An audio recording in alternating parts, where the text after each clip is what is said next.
nós tivemos esse mês a comemoração da prevenção do tromboembolismo venoso. Então, decidimos convidar o professor Arnaldo, e ele prontamente aceitou o convite para nos falar aqui sobre a prevenção do tromboembolismo venoso.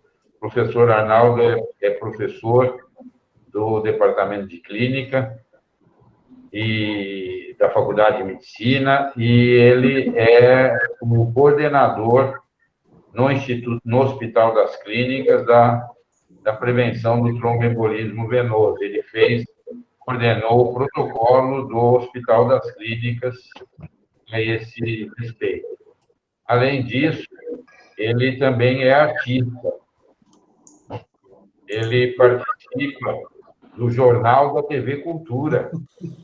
Às vezes, eu assisto o professor Arnaldo, ele e o professor Saldiva também, que são jornalistas, não são jornalistas, eu acho que não, né, professor Arnaldo? Ainda não. Somos curiosos. Então, professor Arnaldo, agradecendo sua participação aqui conosco. Esse tema, ele tem muito interesse para nós, então, agradecemos a sua participação aqui conosco. A palavra é sua, professor. Obrigado. Vamos tentar.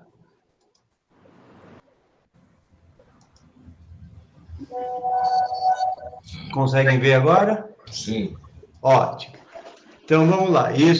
Muito obrigado, professor Baracá, por essa oportunidade para a gente apresentar justamente nosso inimigo, né? E armas para combatê-la, que é a trombose venosa profunda. No dia 13 de outubro, só voltando, teve o evento mundial, né, do Dia Mundial de Combate à Trombose. Nossa faculdade foi iluminada com as cores azul e vermelha, vários outros monumentos do Brasil, inclusive o Cristo Redentor foi iluminado nesse combate, nessa união para combater essa doença ainda terrível, essa manifestação. A gente está falando nos Estados Unidos, a incidência de 2 milhões de casos de trombose venosa profunda sintomática e assintomática. Nós estamos falando de 800 mil casos de síndrome pós-trombótica ou pós-flebítica. Nós estamos falando de 600 mil casos de tromboembolismo pulmonar. Nós estamos falando de 30 mil casos de hipertensão pulmonar crônica e mais de 60 mil óbitos só nos Estados Unidos por ano. Esse conjunto é o tromboembolismo venoso, tá? Quer dizer, a trombose, a embolia, a síndrome pós-flebítica, a hipertensão pulmonar crônica e o óbito. Nós estamos falando de que até... A Giovana, o telefone me ajeitou. Não sei o que era. Nós estamos falando de até 10% de todas as mortes intra-hospitalares são devidas ao tromboembolismo venoso. Maior parte nos doentes clínicos. Nós estamos falando de metade dos doentes que têm indicação de profilaxia no mundo não recebem essa profilaxia. Nós estamos falando que a maior parte dos tromboembolismos venosos não são diagnosticados em vida. Quando a gente fala de quase 10% das mortes intra-hospitalares não sejam devido ao TEB, eu levantei para os senhores uma casuística já de mais de 50 anos de grandes séries de autópsias, inclusive essa última que tivemos a oportunidade de fazer, levantando 13 mil autópsias, né? Nós temos aqui 10% por esse autor inglês, e na nossa casuística, no HC, chega a 2,5% de todas as autópsias a causa como tromboembolismo pulmonar. Sem a causa diretamente, chega perto de 5% os pacientes que tiveram embolia de pulmão nas autópsias. É muita coisa. Nós estamos falando que metade dos doentes que têm indicação de receber profilaxia não recebe, isso em todo o mundo. Eu cito esse trabalho e nós podemos ver, de acordo com países, o Brasil está mais ou menos aí na média mundial de 50% de todos os pacientes em risco de tromboembolismo venoso, pacientes internados. O estudo Endorse mostrou isso. E, mais do que isso, o Brasil, em média, faz 50% de profilaxia dos doentes que precisam receber. Nós estamos muito atrás, por exemplo, aqui da Alemanha, mas nós estamos muito à frente do que Bangladesh, do que a Tailândia. Não é um grande alento. A nossa meta é chegar nesses países de elite, ou seja, nossa meta aqui no HC foi proposta para chegar em 90% da profilaxia. Quando a gente vê por doenças no mundo, onde se faz mais profilaxia, e os ortopedistas e os cirurgiões fazem mais do que os doentes clínicos. Artroplastia de quadril e joelho, o pessoal faz quase 90% de profilaxia. E os acidentes vasculares cerebrais, infelizmente, só 1/4 recebe profilaxia. No mundo, metade das pessoas estão em risco, metade dessas recebem profilaxia e os cirurgiões fazem mais profilaxia do que os clínicos. No Brasil, isso se equivale, tanto clínicos quanto cirurgiões. Nas enfermarias de clínica, a gente teve também a oportunidade de fazer esse levantamento e publicar. 40% da nossa enfermaria do sexto andar está em risco de tromboembolismo venoso. Ou seja, quase metade, aquela estatística mundial, se reproduz também dentro do HC. A maioria de TEV não é diagnosticado em vida, e também fizemos o trabalho com aquelas 13 mil autópsias. Nós estamos falando de quando a embolia matou o paciente, quase 40% desses pacientes não tiveram a suspeita em vida, ou seja, se não suspeitou, não ia tratar, e o paciente faleceu.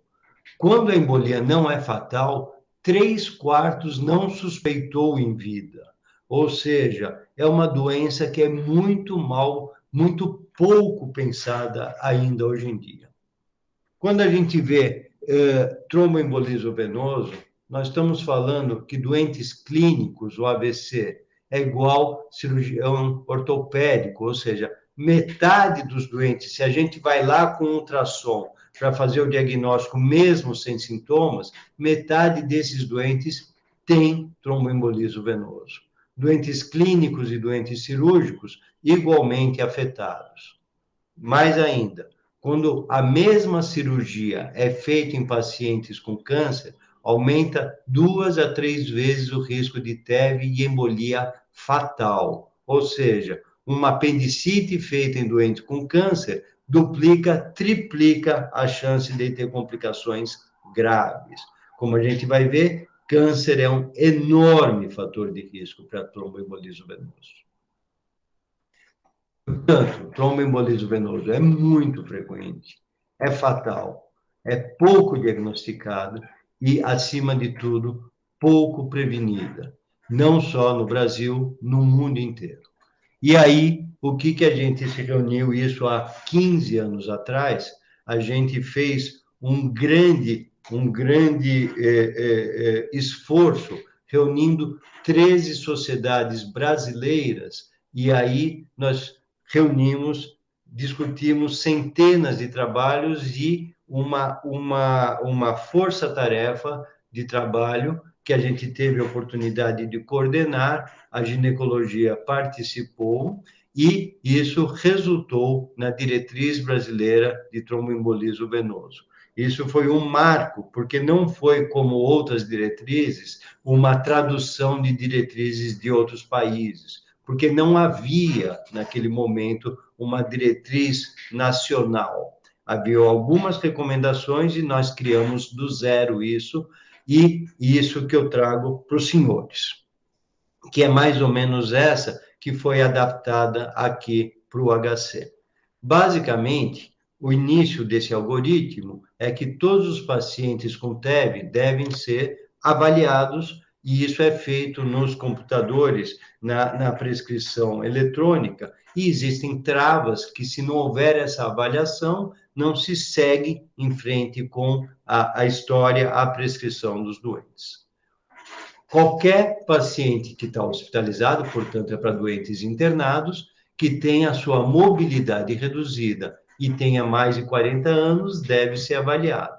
Isso da diretriz nacional. A ideia é que haja uma previsão de internação de mais de 2 dias e que essa mobilidade reduzida seja que o doente não consiga se movimentar na maior parte do dia, precisando de ajuda, por causa da doença que o fez internar. E lembrar que sempre menores de 40 anos também podem ter tromboembolismo venoso, só que essa chance diminui muito. Se ele tiver essa condição inicial, prosseguimos no algoritmo, senão sempre estimular ele a deambular. E aí nós vamos ver os riscos adicionais para tromboembolismo venoso, que são todos esses, e um só risco já põe o paciente no risco de tromboembolismo venoso. São eles: acidente vascular cerebral, câncer, catéteres centrais, doença inflamatória intestinal, doença respiratória grave, doença reumática ativa, a gravidez e puerpério, história prévia de tromboembolismo venoso, infarto, insuficiência cardíaca grave. Só a idade acima de 55 anos já é um risco, e isso aumenta exponencialmente com a idade. Infecções, qualquer infecção, insuficiência arterial, paciente que veio em UTI, obesidade, paresias e paralisias de membros, químio e hormonioterapia, reposição hormonal ou contraceptivo hormonal, síndrome nefrótica, tabagismo, trombofilia e varizes. Ou seja, um desses já é suficiente para pôr o paciente em risco. O AVC, isso mudou bastante, porque antigamente a AVC-H era contraindicação absoluta. Hoje em dia já se sabe que o acidente vascular hemorrágico já pode receber profilaxia no 2º dia desde que ele esteja estável. E isso, a gente viu que o AVC, 50% tem trombose, se a gente for buscar um ultrassom. Se ele não tiver esses fatores de risco, de novo, estimular, deambular, que é o maior agente de evitar tromboembolismo venoso, a deambulação.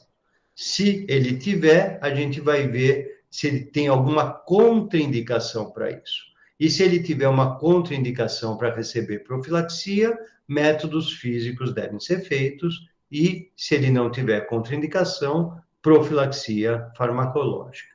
As contraindicações para profilaxia são as hipersensibilidades à heparina, a trombocitopenia induzida por heparina a menos de 3 meses, o sangramento ativo e um bloqueio espinal recente em poucas horas. As contraindicações relativas estão cada vez menos sendo retiradas. Plaquetopenia em alguns centros já não é levado mais em consideração, insuficiência hepática com alteração de coagulação não é mais considerada fator impeditivo, muito pelo contrário, já é fator de risco, e a hipertensão, hoje em dia, não se admite o paciente estar com essa hipertensão durante a internação, e a insuficiência renal tem jeitos de fazer. Ou seja, as contraindicações relativas estão caindo por terra.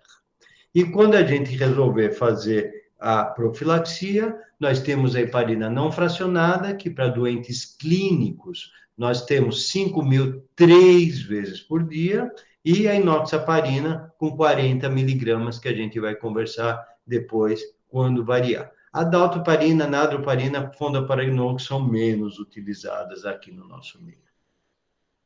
E, importante, manter de 10, mais ou menos 4 dias. O que significa isso?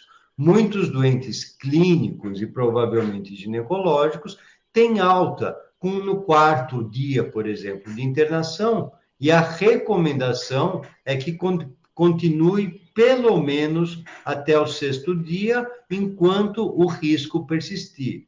Ou seja, se o doente tem alta para casa e continua com a mobilidade reduzida e continua com aquela inflamação que o fez internar, o HC dispensa em casa a enoxaparina que o doente pode se aplicar.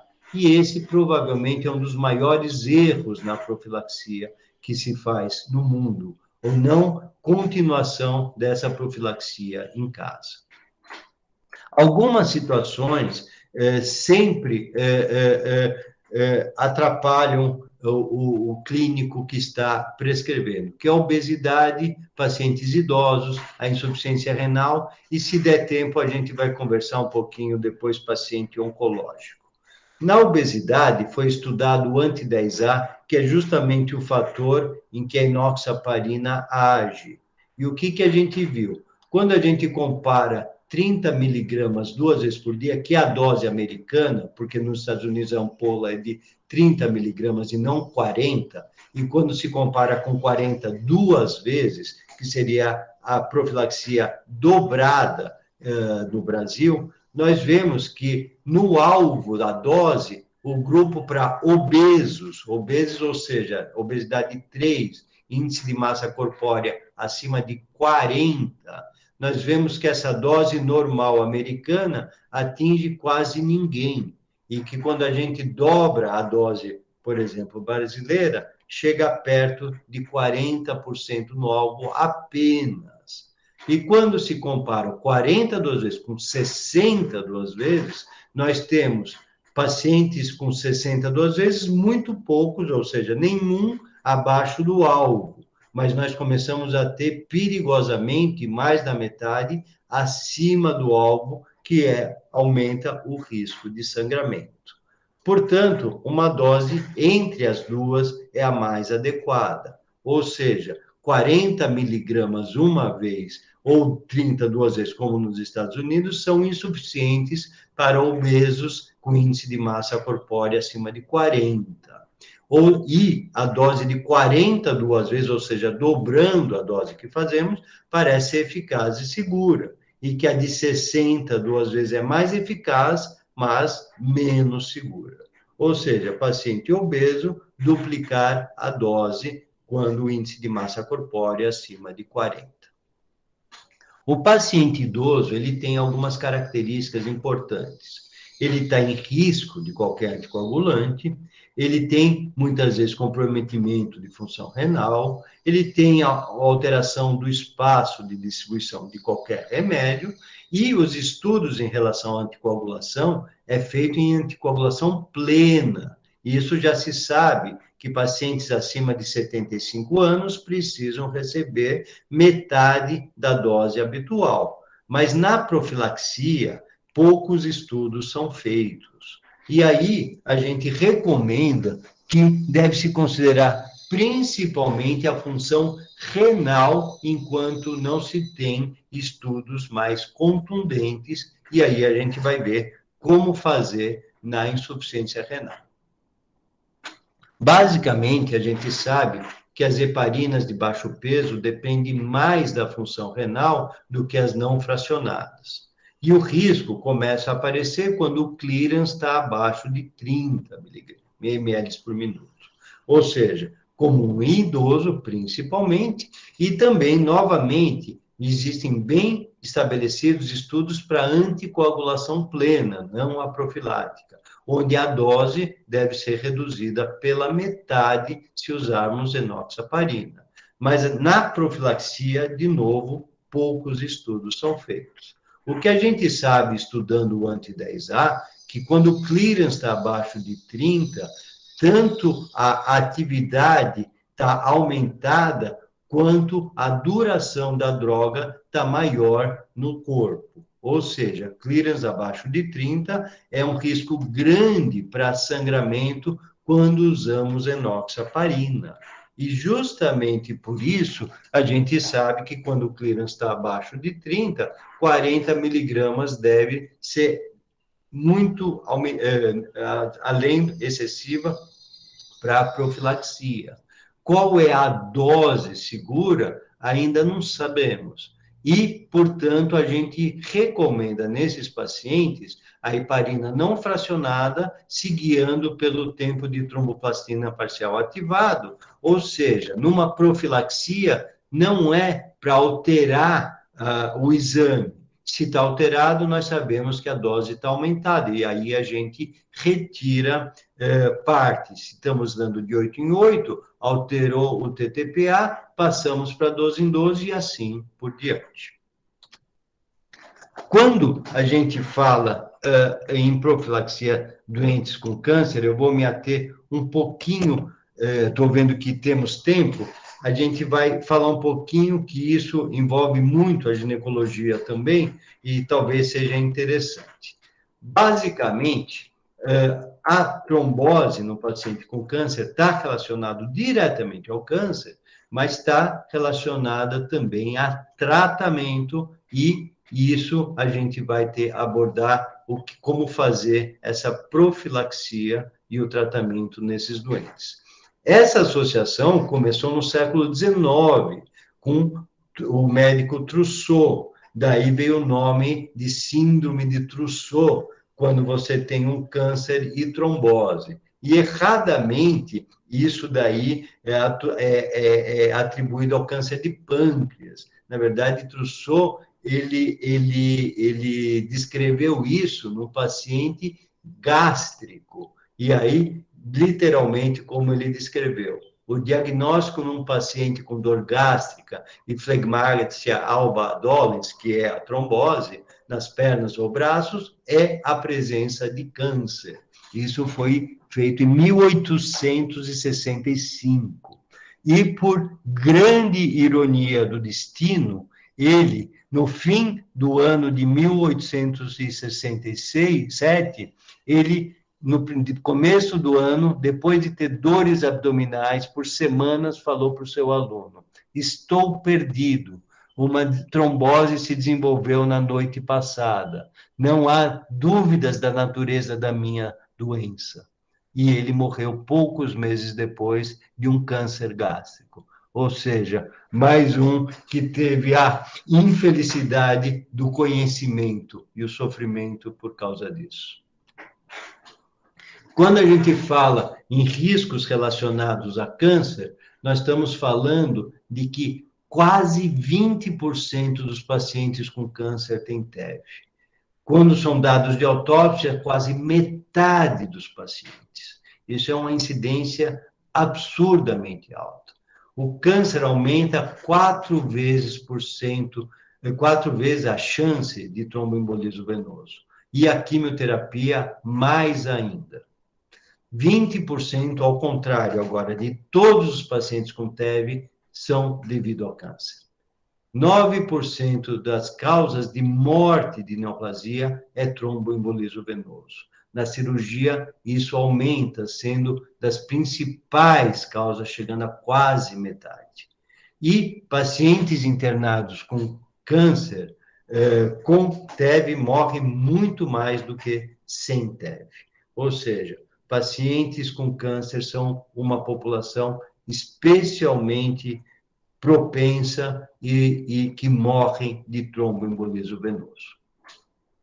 Quando a gente fala de riscos relacionados ao câncer em si, nós estamos falando da hipercoagulabilidade relacionadas ao câncer, nós estamos falando também da compressão venosa mecânica, particularmente importante no câncer de rim, de fígado e gânglios axilares, como os senhores muito bem sabem, do câncer de mama.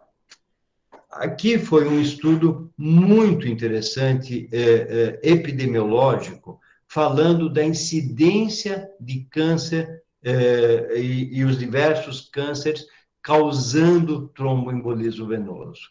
Notem, o mais importante causador de trombose é o câncer de útero. Logo atrás, câncer de ovário causando. Ou seja, na ginecologia, 2 dos grandes cânceres causando trombose. Lembrar que mama é pouco relacionado ao câncer, a tromboembolismo, e colo de útero também. ou seja, grande importância para útero e ovário. Mas o câncer, ele pode aparecer no primeiro ano após o tromboembolismo venoso, ou seja, aparece a trombose e em cerca de 10% das vezes dos TEVs inexplicáveis aparecem o câncer após um ano. E isso é super importante porque não é para um doente que tenha TEV inexplicável ter alta, tem que ser acompanhado. E esse risco aumenta muito quando você não detecta a causa de tromboembolismo venoso. A grande dúvida é, temos um paciente com TEV inexplicável, vale a pena uma busca exaustiva por câncer? E alguns estudos falam que, no mínimo, uma tomo de abdômen e pelve, sim, porque isso aumenta. A mortalidade ainda não está muito bem estudada, se eu detecto o câncer antes, se isso diminui a mortalidade. E eu fiz também uma lista para os senhores, para saber, um paciente com trombose inexplicável, qual é o câncer que aparece mais depois de um ano? E, novamente, aqui temos o câncer de ovário. Ou seja, essa é uma dica importante para todos os médicos e, especialmente, o ginecologista. Quando a gente fala que o tromboembolismo venoso também é relacionado ao tratamento, duas grandes drogas estão implicadas. Tanto a talidomida, para os linfomas principalmente, quanto tamoxifeno, que os senhores estão muito acostumados. Ou seja, é uma grande droga trombogênica. De novo, estamos falando daquela cirurgia num paciente com câncer que aumenta absurdamente o risco de embolia, de tromboembolismo venoso. Catéteres também estão associados à trombose, mas não há uma recomendação formal de fazer profilaxia em quem tem um permicate, um catéter implantado para quimioterapia. Além das complicações infecciosas do câncer, do paciente com câncer, que fazem aumentar também a inflamação e tromboembolismo venoso. A profilaxia no paciente tem muitas dúvidas em relação ao paciente com câncer. O paciente com câncer deve receber profilaxia? A resposta é sim, se ele tiver mobilidade reduzida, como está no nosso algoritmo. O paciente com câncer ambulatorial fazendo quimioterapia deve receber profilaxia? A resposta é sim, especialmente se receber lenalidomida, terapêutica hormonal, se ele tiver tromboembolismo prévio e se ele tiver imobilizado em casa. O paciente com câncer que vai ser operado deve receber profilaxia? Sim, e a gente vai ver mais tarde, mas estender por 4 semanas, diferente do doente clínico que a gente viu, que é de 6 a 14 dias. E outra questão muito importante, qual remédio fazer a profilaxia? E aí nós temos a recomendação básica, hoje em dia não é a única, mas fazer com heparinas. Por quê? Porque a heparina, ela tem uma ação além da prevenção da trombose. A heparina, como todos os remédios biológicos, tem muitas ações que não se sabem, mas uma delas que já se descobriu na heparina é a capacidade de diminuir o fator de crescimento do endotélio vascular, fundamental nas metástases. Se a gente extrapolar um parênteses para a COVID, se sabe que a heparina é anti-inflamatório. Então, na prevenção da COVID, funciona não só para diminuição do tromboembolismo venoso, mas para diminuir a tempestade inflamatória da COVID e, principalmente, já se tem uma ação dele impedir que o vírus adentre no corpo. Então, por isso que as heparinas funcionam na COVID. Mas isso é outra história, isso a gente está, inclusive, submetendo o trabalho agora para publicação.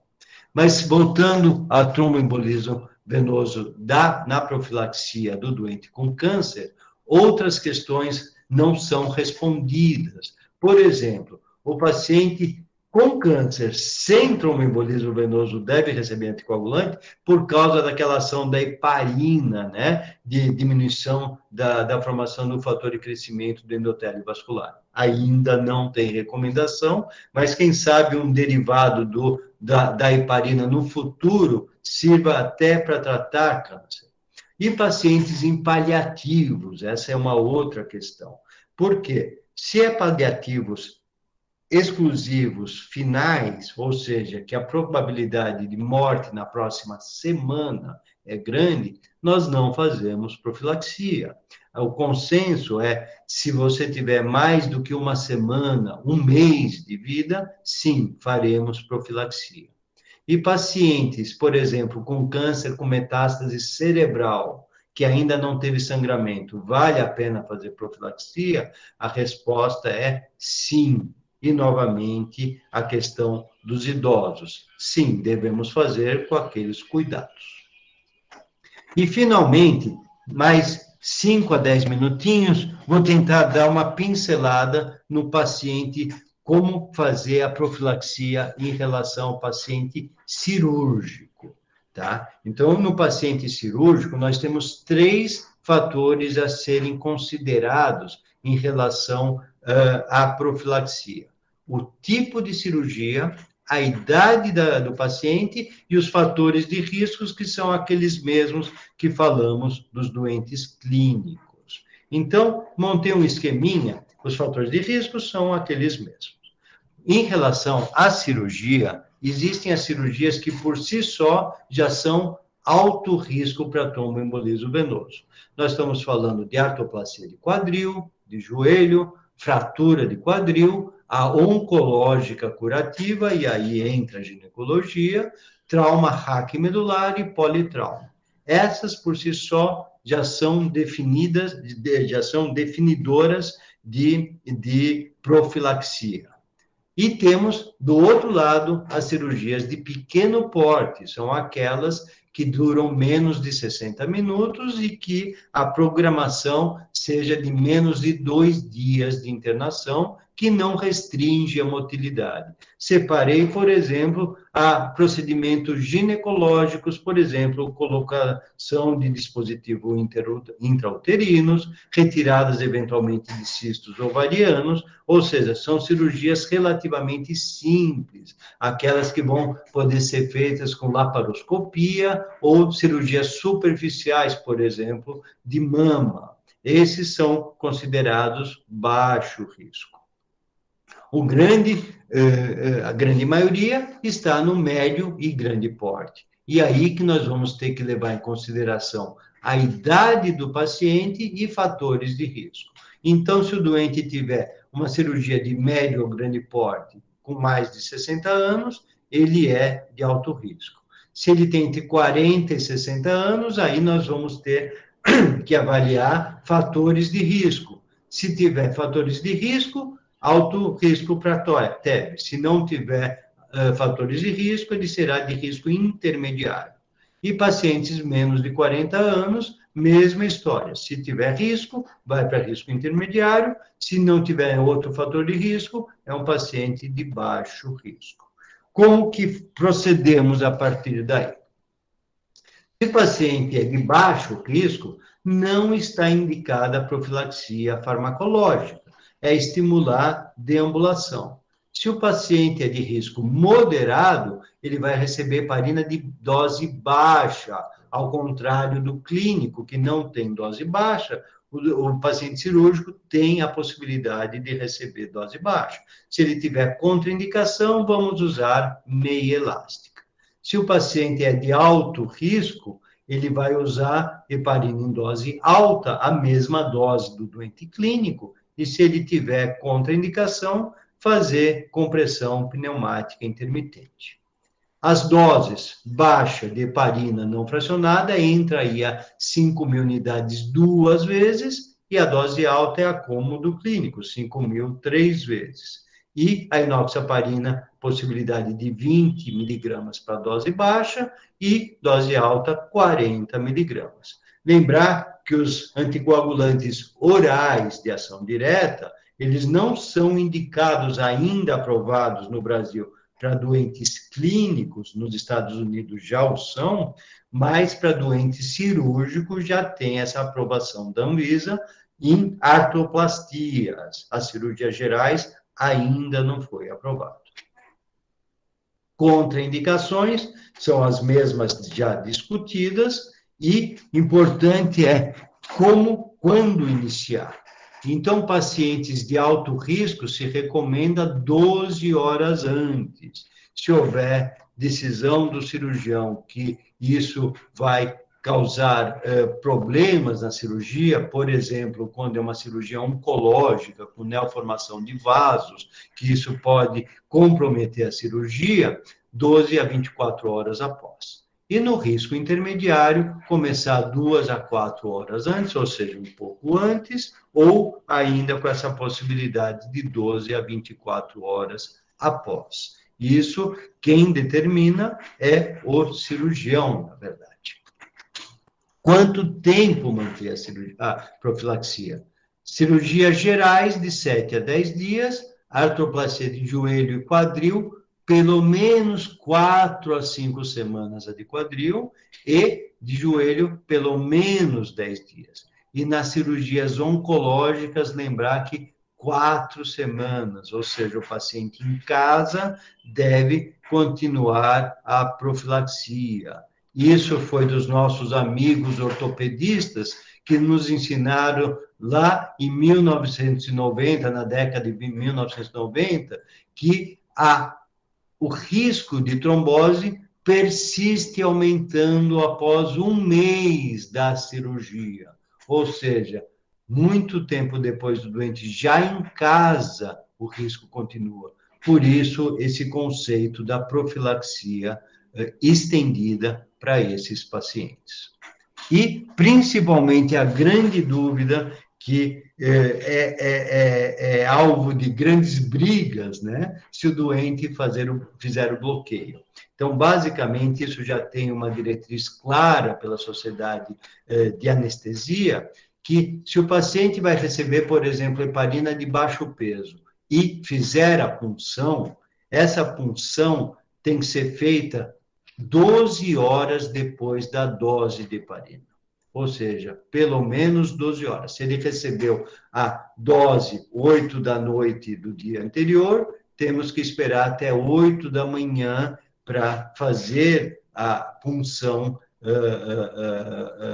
medular. O doente faz a cirurgia e depois de 24 horas ele recebe a outra dose de heparina de baixo peso.